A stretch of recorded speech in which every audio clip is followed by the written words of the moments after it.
Hello everyone, welcome back to my channel focus on study. आज हम बात करेंगे हिंदी के प्रमुख कवि, लेखक और उनके उपनामों के बारे में कि कौन से कवि और लेखक को किस उपनाम से जाना जाता है। लेकिन क्लास शुरू करने से पहले आप लोगों से रिक्वेस्ट है कि अगर आपको हमारा चैनल हेल्पफुल लगता है और आप और इस तरह के वीडियोस देखना चाहते हैं तो प्लीज़ सबसे पहले हमारे चैनल को सब्सक्राइब कर लीजिए। हम सभी के लिए गुड न्यूज़ है कि कोविड का असर धीरे धीरे कम हो रहा है और जनजीवन सामान्य हो रहा है।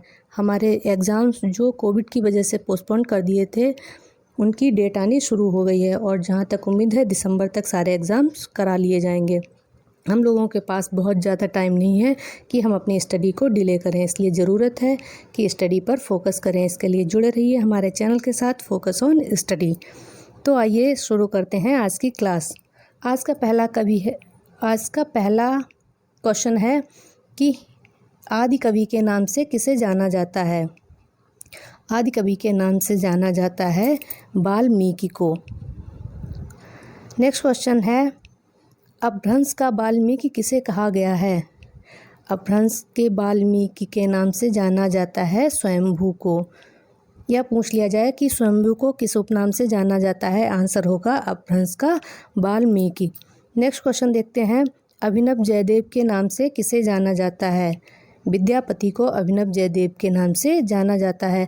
अगर पूछ लिया जाए कि मैथिल कोकिल के नाम से किसे जाना जाता है तो भी आंसर होगा विद्यापति। अगर आपसे पूछा जाए कि विद्यापति को किन नामों से जाना जाता है तो आंसर अभिनव जयदेव और मैथिल कोकिल होगा। अभिनव जयदेव हैं विद्यापति और मैथिल कोकिल भी विद्यापति को कहा जाता है। अगला क्वेश्चन है हिंदी का प्रथम कवि किसे कहा गया है। हिंदी के प्रथम कवि के नाम से जाना जाता है सरहपा को। सरहपा को हिंदी का प्रथम कवि कहा गया है। अगला क्वेश्चन है प्रथम सूफी कवि किसे कहा गया है। असायत को प्रथम सूफी कवि कहा गया है। नेक्स्ट क्वेश्चन है नंददास को किस नाम से जानते हैं। नंददास को जड़िया कवि उपनाम से जाना जाता है। या जड़िया कवि के नाम से किसे जाना जाता है तो आंसर होगा नंददास। नेक्स्ट क्वेश्चन है वात्सल्य सम्राट के नाम से किसे जाना जाता है। सूरदास को वात्सल्य सम्राट कहा गया है क्योंकि इन्होंने कृष्ण जी की वात्सल्यता के बारे में अपनी रचनाएं की हैं। नेक्स्ट क्वेश्चन पर आते हैं अष्टछाप या पुष्टमार्ग का जहाज किसे कहा जाता है। इसका भी आंसर होगा सूरदास। सूरदास को वात्सल्य सम्राट, अष्टछाप के कवि और पुष्टमार्ग के जहाज के नाम से जाना जाता है। नेक्स्ट क्वेश्चन है हिंदी का जातीय कवि किसे कहा गया है। हिंदी का जातीय कवि तुलसीदास जी का उपनाम है। इन्हें राम भक्त के नाम से भी जाना जाता है, राम भक्त तुलसीदास। नेक्स्ट क्वेश्चन है पुराने पंथ का पथिक का उपनाम किसका है। मतीराम का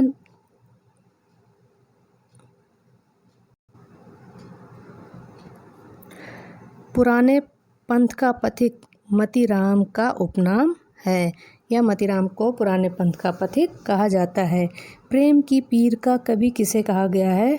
घनानंद को प्रेम का पीर का कवि कहा गया है क्योंकि इन्होंने प्रेम से संबंधित कविताएं लिखी हैं।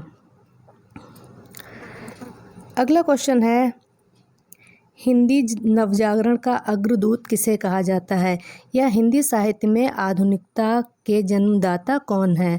आंसर होगा भारतेंदु। भारतेंदु जी को हिंदी नवजागरण का अग्रदूत और हिंदी साहित्य में आधुनिकता के जन्मदाता के रूप में जाना जाता है। नेक्स्ट क्वेश्चन है नियम नारायण शर्मा और कल्लू अलायत किसका नाम है।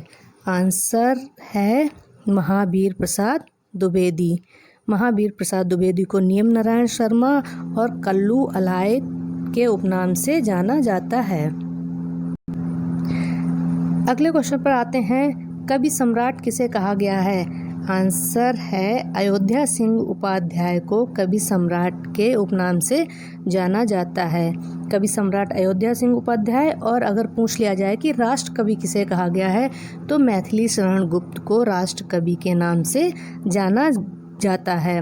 इन्हें दद्दा और मधुप के नाम से भी जाना जाता है। मैथिली शरण गुप्त को 3 उपनामों से जाना जाता है, एक तो राष्ट्रकवि, दूसरा दद्दा या मधुप। अगर पूछ लिया जाए कि राष्ट्रकवि कौन है तो आंसर होगा मैथिली शरण गुप्त। दद्दा किसका उपनाम है? मैथिली शरण गुप्त का। और मधुप के नाम से किसे जानते हैं तो आंसर होगा मैथिली शरण गुप्त। अगला क्वेश्चन देखते हैं, कठिन गद्य का प्रेत किसे कहा गया है? सच्चिदानंद हीरानंद वात्स्यायन अज्ञेय को कठिन गद्य का प्रेत कहा गया है। अगला क्वेश्चन मिलता जुलता लेकिन बहुत ही अंतर है कि कठिन काव्य का प्रेत किसे कहा गया है। आंसर इज केशव दास। इसे याद करना बहुत ही आसान है क्योंकि कठिन काव्य पूछा गया है, का से काव्य और का से केशव दास। अगर कठिन काव्य का प्रेत पूछा जाए तो केशव दास, और अगर कठिन गद्य का प्रेत पूछा जाए तो आंसर होगा अज्ञेय। नेक्स्ट क्वेश्चन है, गद्य काव्य के लेखक कौन है? गद्य काव्य के लेखक का नाम है वियोगी हरि। गद्य काव्य का लेखक उपनाम से वियोगी हरि को जाना जाता है। नेक्स्ट क्वेश्चन है, मुनि मार्ग के हिमायती किसे कहा गया है?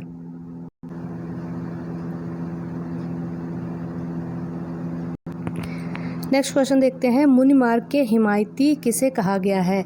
रामचंद्र शुक्ल का उपनाम है मुनि मार्ग के हिमायती, या रामचंद्र शुक्ल को मुनि मार्ग के हिमायती के नाम से जाना जाता है।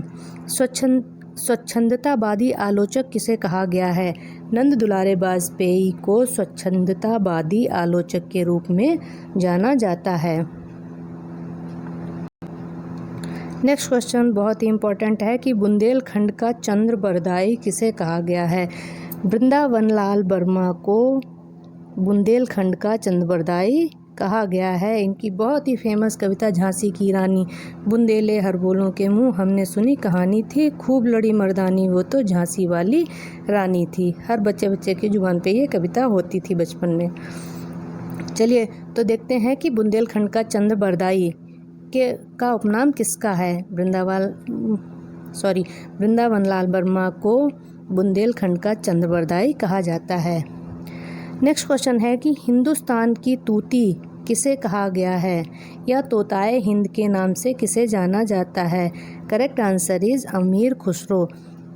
पूछ लिया जाए कि अमीर खुसरो का उपनाम क्या है तो हिंदुस्तान की तूती या तोताए हिंद के नाम से अमीर खुसरो को जाना जाता है।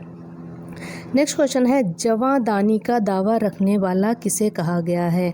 कवि घनानंद जी को जवादानी का दावा रखने वाला कवि कहा गया है। अगले क्वेश्चन पर आते हैं, रसवादी आलोचक किसका उपनाम है? करेक्ट आंसर इज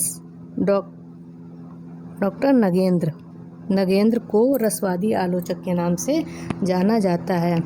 प्रकृति का सुकुमार कवि कई बार एग्जाम में पूछा भी गया है, और आप सब लोगों को जो हिंदी से रिलेटेड तैयारी कर रहे हैं, चाहे वो टीजीटी हो या और कोई एग्ज़ाम हो जिसमें हिंदी सब्जेक्ट आना है, उन लोगों को ये पता होगा क्योंकि बहुत ही इंपॉर्टेंट क्वेश्चन है और अक्सर एग्ज़ाम में पूछ लिया जाता है।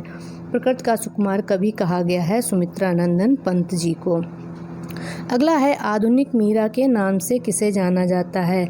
आधुनिक मीरा के नाम से जाना जाता है महादेवी वर्मा को।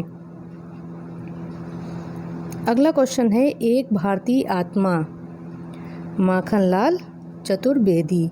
माखनलाल चतुर्वेदी का उपनाम है एक भारतीय आत्मा। फैंटेसी का कवि कहा गया है मुक्तिबोध को।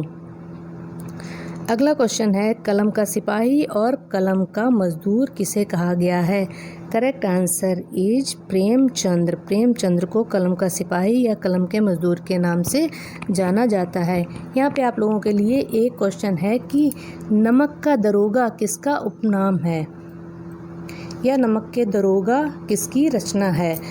प्लीज़ कमेंट बॉक्स में आंसर ज़रूर दीजिएगा। नेक्स्ट क्वेश्चन प्रेमचंद्र जी से ही संबंधित है कि भारत का मैक्सिमम गोरकी किसे कहा गया है? प्रेमचंद्र जी को भारत का मैक्सिमम गोरकी कहा गया है। उपन्यास सम्राट के नाम से किसे जाना जाता है? प्रेमचंद्र जी को ही उपन्यास सम्राट, भारत का मैक्सिमम गोरकी, कलम का सिपाही या कलम के मजदूर के नाम से जाना जाता है। चारों का ही ऑप्शन होगा प्रेमचंद्र, चाहे कलम का सिपाही, कलम का मजदूर, भारत का मैक्सिमम गोरकी या उपन्यास सम्राट। चारों का आंसर है प्रेमचंद्र। नेक्स्ट क्वेश्चन है, आधुनिक कबीर के नाम से किसे जाना जाता है? नागार्जुन को आधुनिक कबीर के नाम से जाना जाता है और आधुनिक मीरा के नाम से जाना जाता है महादेवी वर्मा जी को। नेक्स्ट क्वेश्चन है, पृथ्वी सिंह किसका उपनाम है?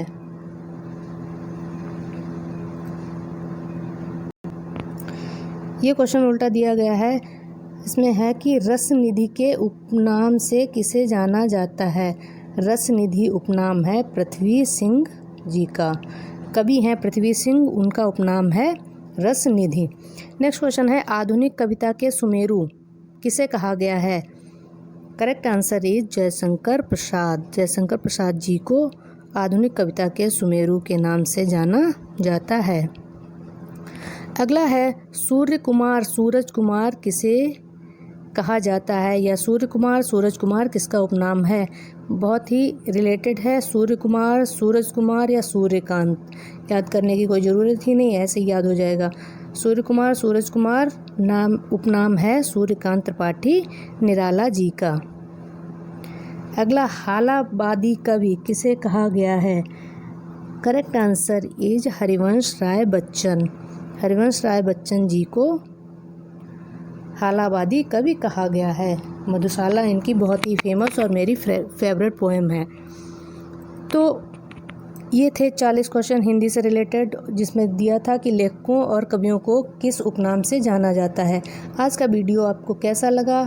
अगर अच्छा लगा, हेल्पफुल लगा तो शेयर, सब्सक्राइब और लाइक करना मत भी भूलिएगा। Thanks for watching.